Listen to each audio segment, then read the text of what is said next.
Look at these 3 words written larger than the rest, with a special pride never written before or since. Tall words proudly saying, "We the people."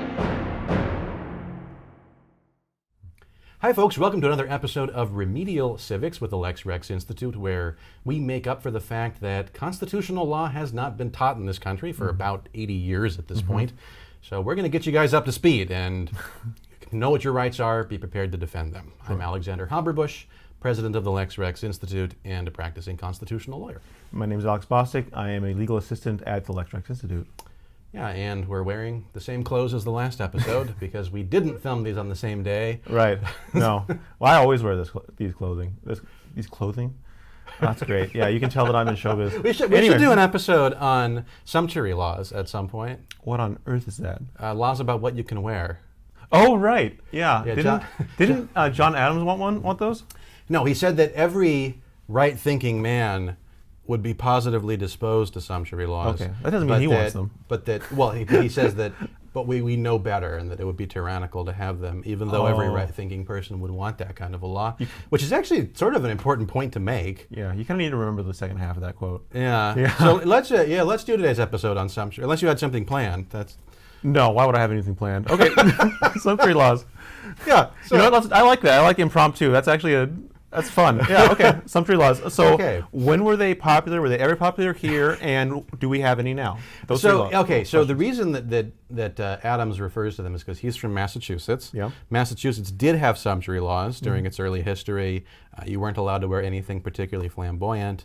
There are some rulings from, I think, John Winthrop's period, actually maybe when he was a judge even, that makes sense. Where people wore ruffles and bright red, and they weren't supposed to do that.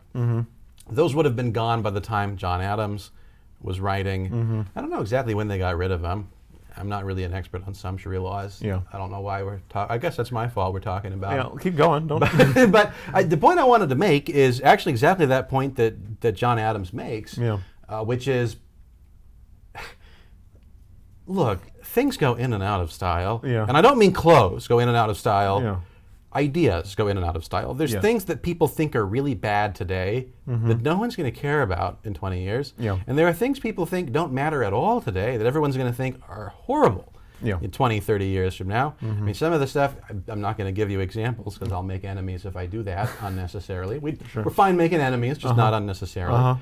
But I'm sure that you, the viewer, can think of plenty of things that people are up in arms about today that they couldn't have cared less about, even 15 years ago. Yeah, things can change radically in a short amount of time. Actually, just the other day, I was watching that. Remember that silly little comedy movie Evolution from I think 2000? Yeah, I do remember that. Yeah. I was watching it the other day. Spoiler alert, but turned out to be an ad for that's one of my Head favorite and Shoulders shampoo. It's one of my favorite jokes of all time. Yeah. Fun little movie, but more importantly, I was shocked at certain political things that were going on in the movie that seemed so natural to them that don't seem natural at all. Wouldn't seem natural at all today. For example, the military had to go through the permissions of the governor, and I haven't seen a movie even reference the fact that we have states. Wow. In like a decade. Boy, that's a topic on its own. Yeah. Yeah, things like that. So yeah, people don't. As I recall, the governor's played by what's the guy from Ghostbusters? Yeah, the guy from Ghostbusters. I can't remember his name off the top of my head either. Everyone's gonna make fun of us. Oh yeah, but he's painted as kind of he's ridiculous almost for not cooperating with the federal government. Right? He's played two ways. He's played ridiculous, but then if he notices they do something bad for his state, he gets really up in arms in defense of his state. So he actually is played in a good way and a bad way. Yeah, but that's. You used to see very commonly in movies, they would paint the idea people wouldn't cooperate with federal law enforcement as ridiculous. Like there's the guy from James Bond, all the James Bond movies, Sergeant J.W. Pepper, who's constantly pointing out, you're in my jurisdiction, boy. Yeah. And that was kind of a trope for a long time. You see it in Dukes of Hazzard, stuff like that. Yeah.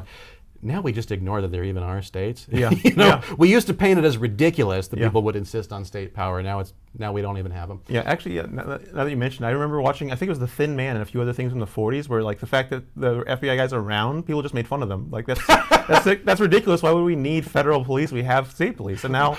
Let's go back to that. Yeah. But anyways, the political issues change. Things go in and out of style over time. That's why you don't want your laws to just be a reflection of people's preferences. Right. You know, the mere fact that every right-thinking person would like to have laws saying that you can't dress like a flamboyant,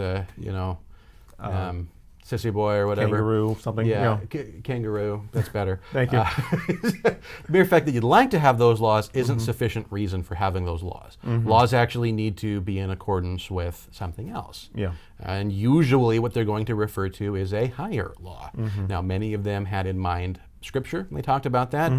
Some of them didn't. Natural law, regardless of the way people want to talk about it, usually they're going to be referring to something having to do with rights, having to do with actual duties somebody owes to somebody else. Sure. We all know that it's better to brush your teeth than not to brush your teeth. Yeah. Most of us would say that there shouldn't be a law requiring you to brush your teeth. Right. At least I hope most of us would say that. Right. Yeah. But I have noticed a worrying trend in recent years that anything people dislike, they want to legislate about. Yeah.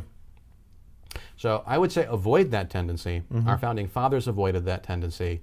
We want our laws to be something that actually has to do with justice. Yeah. Because that's what law has to do with, things that are of a public nature, that affect one person's rights when they interact with another.